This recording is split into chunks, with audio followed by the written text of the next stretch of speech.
Por volta do ano de 1860, Dmitri Mendeleev tentava resolver o problema da organização dos elementos químicos. Naquela época, havia 63 elementos químicos descobertos, cada um com suas particularidades, mas ao mesmo tempo com propriedades semelhantes. Foi quando, entre um cochilo e outro, Mendeleev teve um sonho, que traria a chave para a organização de todos os elementos químicos já descobertos: a tabela periódica. Eu sou a Malu e está começando mais um vídeo aqui no canal Por Trás da Química.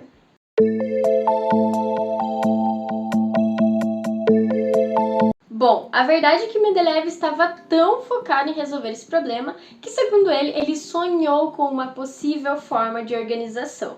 Já se sabia que os elementos químicos eram formados por átomos diferentes e, consequentemente, tinham pesos diferentes. Baseado nisso, os cientistas sabiam que poderiam organizar esses elementos em ordem crescente de massa atômica e de acordo com as suas propriedades semelhantes. Porém, não havia algo que ligasse esses dois padrões.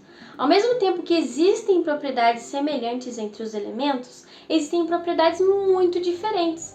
Por exemplo, existem elementos muito mais voláteis que outros, elementos muito mais radioativos que outros, elementos gasosos, elementos sólidos, elementos líquidos. Então, essas propriedades diferentes estavam confundindo a cabeça dos cientistas e não poderiam ser organizadas de qualquer forma. Para isso, era necessário que os cientistas descobrissem uma propriedade química, diferente dessas propriedades físicas já observadas. Mendeleev escreveu cada elemento em uma folha diferente, com o seu símbolo e a sua massa atômica. Ele dispôs essas 63 fichas da forma mais óbvia, respeitando as propriedades semelhantes.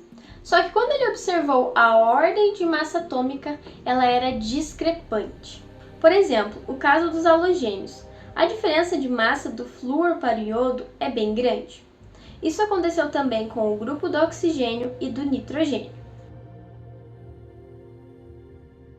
Ele decidiu então organizar esses grupos um do lado do outro, de forma que a ordem de massa atômica fizesse sentido. Parecia até uma solução promissora, porém ainda faltavam 51 elementos químicos e nem todos seguiam essa regra. Passado um tempo, ele teve outra ideia e utilizou os naipes de um baralho, fazendo uma analogia ao jogo Paciência. No jogo, as cartas são organizadas de acordo com o naipe e seguindo uma ordem numérica. Separando os naipes, nós temos paus, espada, ouros e copas. E seguindo a ordem numérica decrescente, começa com rei, dama, valete, 10, 9 e assim por diante. Isso o fez pensar em uma forma de organização jamais vista. Mas, tomado pela fadiga, Mendeleev acabou cochilando e teve um sonho. Essa pausa foi importante para ele e para nós, porque depois de todos esses naipes, números, letras, símbolos, propriedades químicas, físicas, a gente precisa de uma pausa. Em suas palavras, ele afirmou: "Vi num sonho uma tabela em que todos os elementos se encaixavam como requerido. Ao despertar, escrevia imediatamente numa folha de papel." E adivinha só como foi essa tão sonhada organização? Ele fez de fato uma tabela, nas linhas seguia a ordem de massa atômica e nas colunas as propriedades semelhantes. Mas o que tem de novo nisso? Para essa história ficar ainda mais interessante, nós temos um barulhinho de chuva.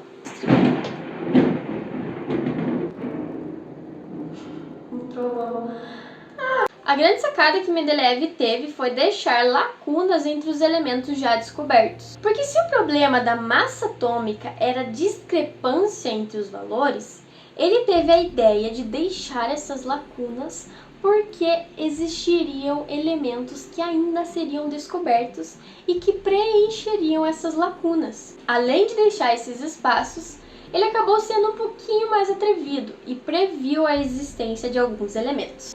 Ele sabia que abaixo do alumínio existiria um elemento com propriedades parecidas e teria massa atômica igual a 68. Ele chamou esse futuro elemento de ECA-alumínio. Hoje nós conhecemos esse elemento como galho e sua massa atômica é 69,723. Levando em consideração a época, Mendeleev conseguiu um valor muito aceitável. Essa foi a primeira tabela periódica de Mendeleev. Tá, pode ser um pouquinho complicada, mas ela faz sentido. E o mais fascinante de tudo é que essa organização seguia o padrão de valência dos átomos, que basicamente diz respeito à quantidade de ligações químicas que aquele elemento pode fazer. Então, os átomos na mesma linha seguiam uma ordem quanto à quantidade de elétrons de valência. Por exemplo, o lítio possui um elétron de valência, possibilitando-o fazer uma ligação. Já o elemento seguinte, o berílio, 2 elétrons, 2 ligações. Esse padrão repetia da seguinte forma: 1, 2, 3, 4, 3, 2, 1.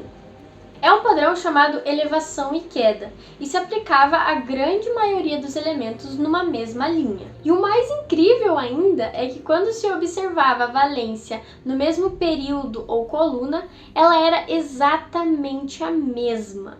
Todos os elementos do grupo do nitrogênio, por exemplo, apresentam valência 3, assim como todos os elementos do grupo do oxigênio apresentam valência 2. Pode fazer total sentido para mim e para você, só que os cientistas da época não acreditavam muito, já que essa tabela ela dependia de elementos inexistentes. A tabela contava com mais erros ou possibilidades do que números precisos. E afinal, como um cientista pode acreditar em incertezas? Bom, era isso que eles pensavam na época. Foi então, como uma novela mexicana cheia de reviravoltas, que um cientista descobriu um novo elemento. E a sua massa atômica é calculada em um valor próximo a 69. Se você não dormiu na metade dessa história, você sabe qual é esse elemento. Eles batizaram esse elemento como galho, porém algumas propriedades não se assemelhavam às de Mendeleev, fazendo com que a comunidade científica ainda não acreditasse 100% nesse tipo de organização. O que aconteceu para que a comunidade científica aceitasse essa tabela era que, ao longo do tempo, os cientistas descobriram novos elementos que acabaram se assemelhando às propriedades de Mendeleev ou que eram compatíveis com o que ele previu. Então isso foi suficiente para que essa forma de organização fosse de fato aceita e que ao longo do tempo ela foi incrementada por conta das descobertas dos novos elementos. Hoje nós conhecemos 118 elementos, sendo eles 92 naturais e 26 artificiais. Eles estão dispostos essencialmente pelas regras de Mendeleev, só que visualmente mais bonitos. Ao todo são 18 grupos e 7 períodos. Os grupos são os seguintes. O primeiro, da esquerda para a direita, é o grupo dos metais alcalinos, com os elementos lítio, sódio, potássio, rubídio, césio e frâncio. O hidrogênio é uma exceção do grupo. Depois vem os metais alcalinos terrosos, com berílio, magnésio, cálcio, estrôncio, bário e rádio. Depois, os metais de transição, que são todos esses elementos ao centro da tabela. Também são chamados de elementos de transição externa. Depois vem o grupo do boro, do carbono, do nitrogênio, do oxigênio, que chamamos de calcogênios. Em seguida, um grupo bem importante que é o grupo dos halogênios. E por fim, o grupo da elite, o grupo dos gases nobres. Não, eu não estou esquecendo dos elementos abaixo da tabela. Os lantanídeos e os actinídeos, que também são chamados de elementos de transição interna. A verdade é que eles fazem parte dos metais de transição. Os períodos são divididos de 1 a 7 e indicam não só a valência dos átomos, mas principalmente a quantidade total de camadas eletrônicas. Por exemplo, no caso do segundo período, os elementos possuem 2 camadas eletrônicas, sendo que o número de elétrons da primeira camada é exatamente o mesmo, ou seja, igual a 2. Já a camada de valência, ou seja, a última camada, segue uma ordem de 1 a 8.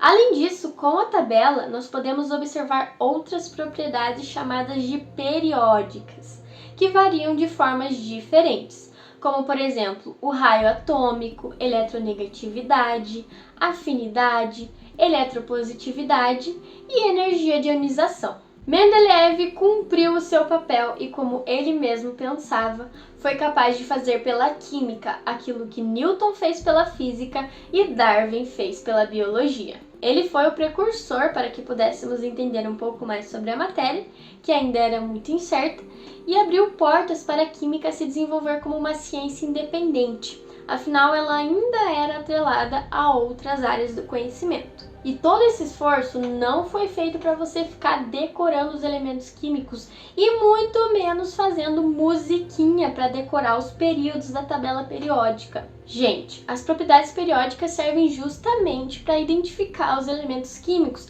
para facilitar a nossa vida. Afinal, ela é uma tabela para consulta. É muito cruel um professor de química fazer a gente decorar os elementos químicos, sendo que não é para isso que a tabela serve. E aí, você imaginava que poderíamos tirar essa quantidade de informações da tabela periódica? Comenta aqui embaixo. Eu espero que vocês tenham gostado e até o próximo vídeo.